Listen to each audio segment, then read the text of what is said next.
sadly for the Zoomers, the Gen Zs out there, I feel kind of bad for them because they're walking into the buzzsaw of probably the worst financial social disaster in 1,000 years. For us boomers, we're like, oh well, we had a great 40 years, whatever. But for the Zoomers and the millennials, though, it's a dire situation. So I would encourage the younger generations, load up on Bitcoin, because that is definitely a way to create a bulwark against what I perceive to be a growing cascade of interlocking and reinforcing problems. Welcome back to Market Empire. Investor and Bitcoin bull Max Keiser explains why, with the value of fiat currency steadily declining, now is the time to stock up on Bitcoin. Similar to what we're witnessing in nations like El Salvador, Keiser stresses the importance of having a perfect money system and explains how Bitcoin is superior to gold in every way. Even though Bitcoin is also a tool for economic engineering, Keiser is unwavering in his belief that the cryptocurrency will be worth six figures by 2023, when the next bull market is expected to begin. There will be a dramatic change in the first half of the year. Let's have a look at the first and second portions of the most recent interviews with Max Keiser, in which he predicts Bitcoin's success and explains why it's the only trustworthy store of wealth. 100,000 years or more, specifically over the past 5 to 10,000 years, over the past few hundred years, obviously the gold has become the number one money because it has great attributes. If you're somebody traveling around and you need a medium of exchange in a way that it gives you the ability to travel through time, because gold's purchasing power due to its scarcity remains constant, and it allows you to travel through space because it's somewhat portable, it's divisible, it's fungible. So with gold, you have the ability to be free, to walk anywhere. I think you can go anywhere in the world. If I have gold, they'll take it. That's the great thing about gold. Flash forward to Bitcoin. Bitcoin does everything that gold and money we expect it to do, except it does it better. It does it in the digital age.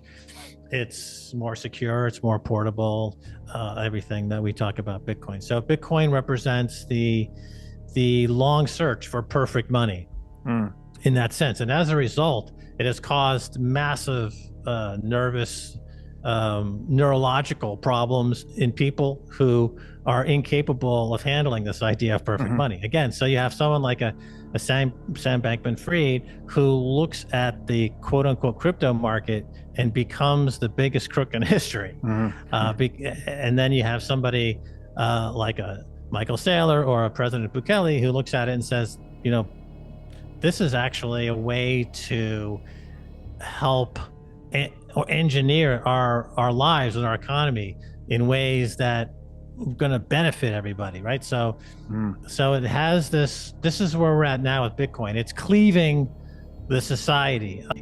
And so with Bitcoin, similarly, once you get the Bitcoin meme and once it's in your mind and it's kicking around and rearranging your brain, it doesn't stop. You don't wake up tomorrow and like, well, that Bitcoin thing was interesting, but I'm going to start crocheting now and making puppets for dogs. No, it's still working in your brain, whether you want it or not. So I think we're at a point where there's no turning back, for humanity. Not to be overly dramatic, but I think that given the current state of affairs around the world, and with the fiat money machine now going into hyperbolic overdrive, and all the excesses that were brought on by fiat money, all of the malinvestments that are made possible through the money printers has created a dystopian nightmare. Right, so 20,000, 22,000 copies have never succeeded, and Bitcoin is now emerging after the halving downtrend that always happens. Looks like it's developing into this new bull market, and I see that the shitcoin market is kind of being left in the dust, which is going to happen at some point. That'll be really the story, is that we don't really have a total separation between Bitcoin and the shitcoin market. With other folks, like you mentioned Sam Bankman-Fried, the magic mirror of Bitcoin accentuated his worst qualities. The guy was already nebbish to begin with. Now it turns out Genesis, Barry Silbert's company out of New York, and remember Roger Ver was associated with him with the whole big block thing, right? They were on the wrong side of the fork wars. The New York War.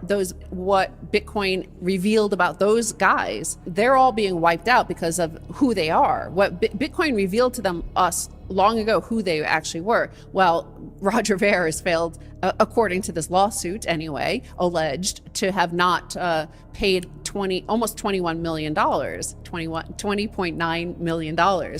So he doesn't pay his debts, right? Because he thinks, well, he's that sort of guy, right? Like, he doesn't feel like he has an obligation to pay if he loses big time.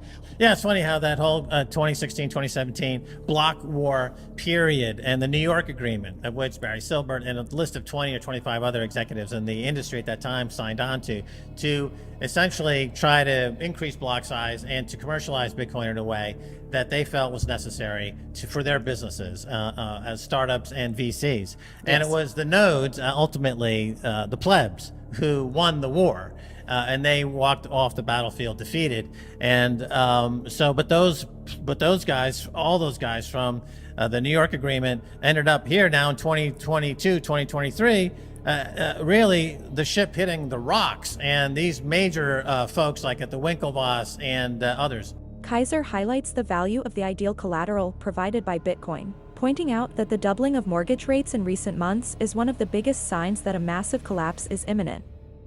A similar situation occurred in 2008, when the housing market crashed due to large banks having too much leverage from bad loans. In the end, the average American will pay the price for the bank's mistakes. Even though hedge funds use various methods to mitigate risk, the average American will feel the effects of the imminent collapse of several markets. According to Keiser, the business cycle begins when supply and demand are out of whack, causing a recession and a subsequent drop in prices. This process repeats itself after Reagan ushers in an era in which no market sale is too large, bringing a flood of new capital to Wall Street. Keiser has observed that the people in control of printing money can now legally steal money from the public in a variety of ways. What do you make of Max Keiser's predictions for the economy in the coming months and his take on the necessity of Bitcoin? Leave a comment with your ideas below, and we appreciate you tuning in to Market Empire. If you enjoyed this video, please give it a thumbs up, share it with your friends, and subscribe to the channel.